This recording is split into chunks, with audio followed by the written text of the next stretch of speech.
que es escandaloso para un presidente que había dicho, me pueden decir cualquier cosa, menos corrupto, seguro.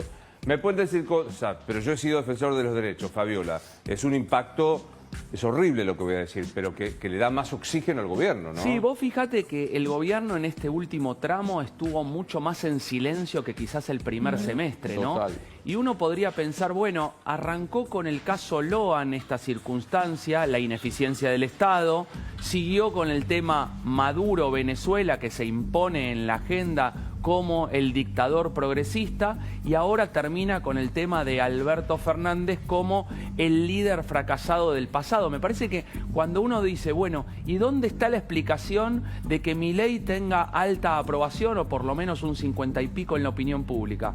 Bueno, en algún sentido me parece que está basado en los otros. Miren lo que pasa alrededor y cómo de verdad el discurso de Milei parece como que encastra de modo correcto en estas tres cuestiones, en estas tres situaciones, quizá en estos tres enfoques que tiene el presidente. Es una pregunta absolutamente incorrecta, pero digo, has asesorado políticos, no importa dónde, fuera del país, y etcétera, etcétera. ¿Cómo funciona el asesoramiento? Suponete que te llaman los kirchneristas y te dicen, ¿qué hacemos con lo de Fabiola? Porque digo, hasta ahora salieron tibiamente a repudiar, por supuesto a hacer cargo a Milei. ¿Por qué digo?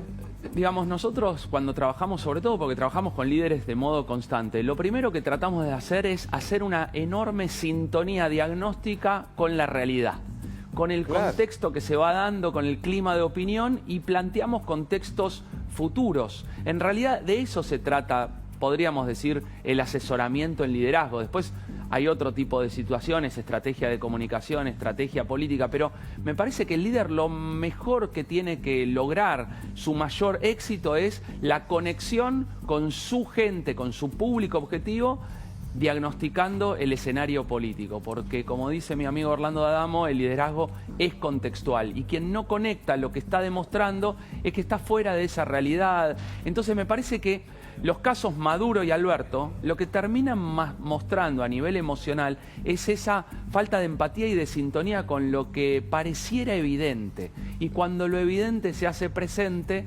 queda como muy descolorida la relación de ciertos dirigentes que prefieren o no opinar o correrse de esa circunstancia. Bueno, esto te iba a decir, hay una desconexión. Mira, hay un ejemplo del de Ofelia Fernández que muestra con absoluta sinceridad y honestidad cómo puede decir, bueno, me equivoqué, la verdad que... Pido perdón, dice Ofelia. O sea, yo no me acuerdo cuando un funcionario decía, che, les pido perdón. Las envalentoné a las chicas, pido perdón. En general los líderes de mucha trayectoria son los que quedan de alguna manera entrampados con no condenemos al amigo o hasta que ese momento fue nuestro amigo, entonces se nos complica dar una versión alterna. Creo que el caso de Maduro es muy significativo, hablando si es dictadura, si no es dictadura.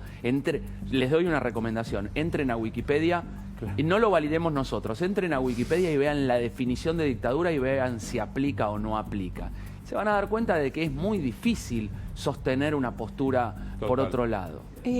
Gabriel, el hecho, por ejemplo, que acá, como decías, Ofelia se diferencia del resto y condena el hecho, pide perdón, digo, que no es lo que se vio en el resto de quienes salieron a manifestarse, que hicieron realmente unas vueltas bárbaras, millones de caracteres, que se podía haber resumido en me solidarizo con, repudio y pido que se investigue a Alberto Fernández en este caso.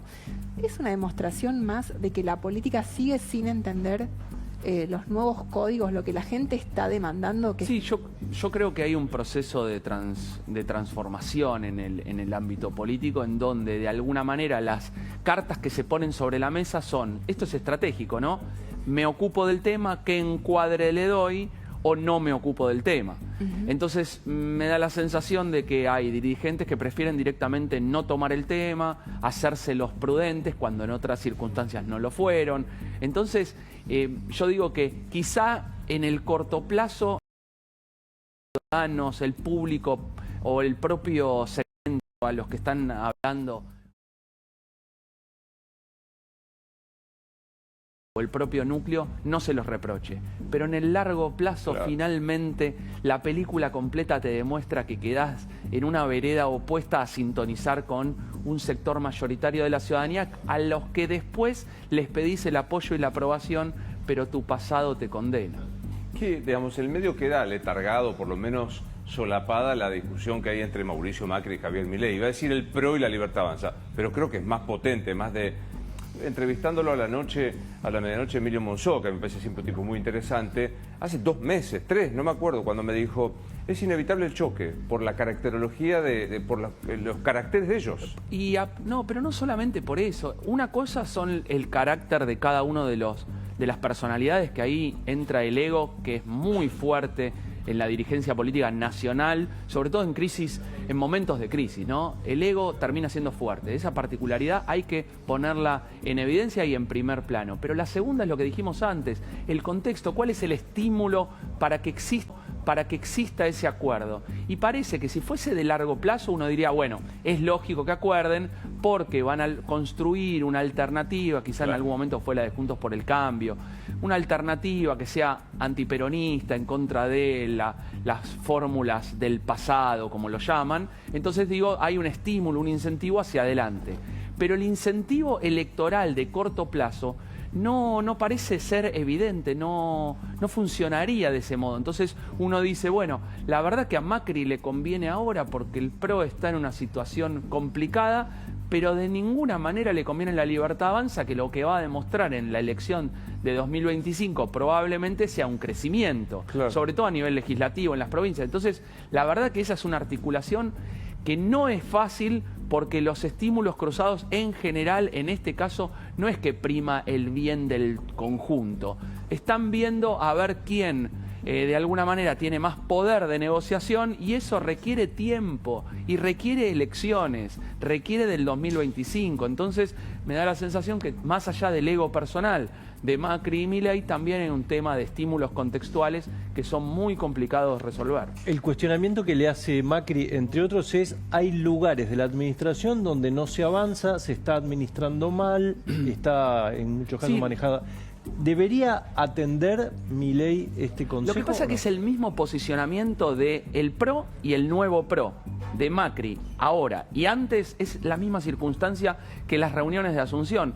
Mirá, Javier, lo que nosotros te vamos a dar es articulación política, experiencia, cuadros, más caudal político. Tenés que prestar atención, tu entorno no es bueno, pero es el mismo formato que antes.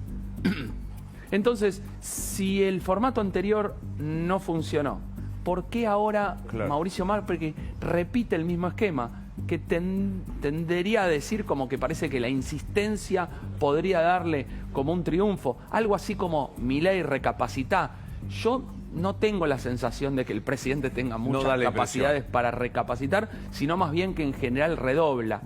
Entonces da la sensación que siguen haciendo un baile de tentaciones, que Macri le muestra de alguna manera: mira, el PRO te puede ayudar en todo esto, pero el presidente no compra esa circunstancia. ¿Eso está bien, está mal? Bueno, eso lo dirá el tiempo, Total. ¿no? Placer verte siempre. Por favor.